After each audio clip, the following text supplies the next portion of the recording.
नमस्कार, मैं नरसिंह शंकरगढ़ प्रयागराज से हूँ।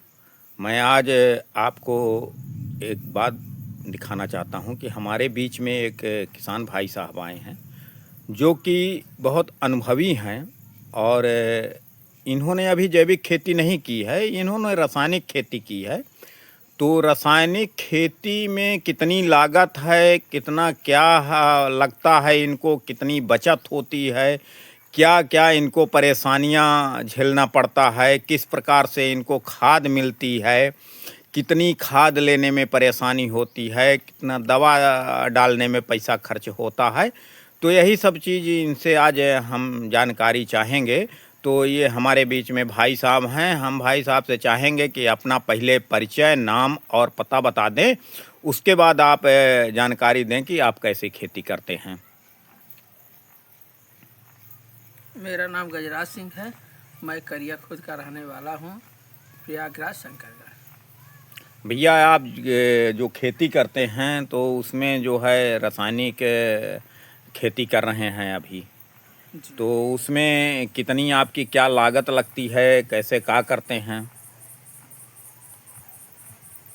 बताएं। रासायनिक खाद में तो बहुत ज़्यादा खर्च आ जाता है। अब जैसे यूरिया है, डीएपी है, दवाइयाँ हैं, इसमें बहुत आ जाता है। अब जैसे इस समय यूरिया का अपने यहाँ काफ़ी मारा चल रहा है। 266 का रेट है तो 400 350 दे रहे हैं, उसमें फिर भी मिल भी नहीं रहा है। हाँ, यही सारी समस्या है। 1 बीघे में कितना यूरिया डालते हैं? लगभग 2 छिटाई के अंतर्गत में 1 बोरी के लगभग। नहीं, जैसे 1 बीघे में आप जब धान रोपण करते हैं तो उसमें कौन-कौन सी खाद प्रथम दार देते हैं? जैसे आप रोपण किए उसके बाद आप उसमें कितनी कौन सी खाद डालते हैं 1 बीघे पे बताइए। 1 बीघे में लगभग वही 1 बोरी आ जाता है। जैसे यूरिया ले लिया गया, डीएपी ले लिया गया और कुछ चाइन ले लिया गया और उसमें थोड़ा जिंक भी आ जाता है। अच्छा। तो कितना वो आप करते हैं, डालते हैं उसमें? उसमें जैसे मान लिया जाए 20 किलो यूरिया ले लिया गया, है ना। 25 किलो ले लिया गया डीएपी है, 1 किलो के बीघे जिंक ले लिया गया, 1 किलो के बीघे सल्फर ले लिया गया। इसी प्रकार से सब डाल। और उसमें उत्पादन कितना पाते हैं? अरे उत्पादन तो कोई ज़्यादा तो नहीं हो पाता है। मान लिया जाए जैसे टाटा धान है तो मान लिया जाए 15-16 के हेर में आ जाता है। अन्य धान?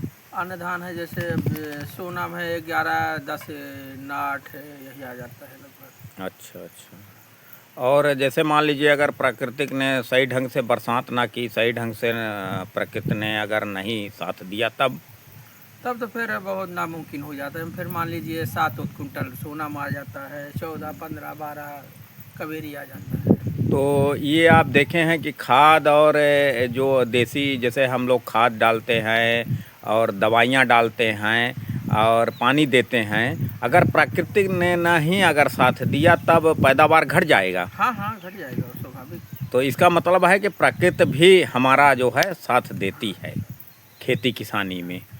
तो अब ये बताइए, कहीं से आप ट्रेनिंग ली हैं कि बस अपने ही आधार पे जो है डाल रहे हैं? ट्रेनिंग नहीं लिया मैंने, अपने आधार से सभी। अच्छा, तो अगर कम डालें तो नहीं होगा? नहीं नहीं हो पाएगा उतना ज़्यादा। नहीं, आप ट्रायल किए हैं कि नहीं किसी में? ट्रायल तो नहीं किया है, लेकिन अब जैसे किसी के बताने पर जैसे मान लिया जाए जैसे गोबर की खाद मैंने डाल दिया गया है ना, तो भाई अब उसमें हम नहीं डालेंगे कीटनाशक, कुछ भी नहीं डालेंगे, अपने लिए 1 बीघे में करूँगा।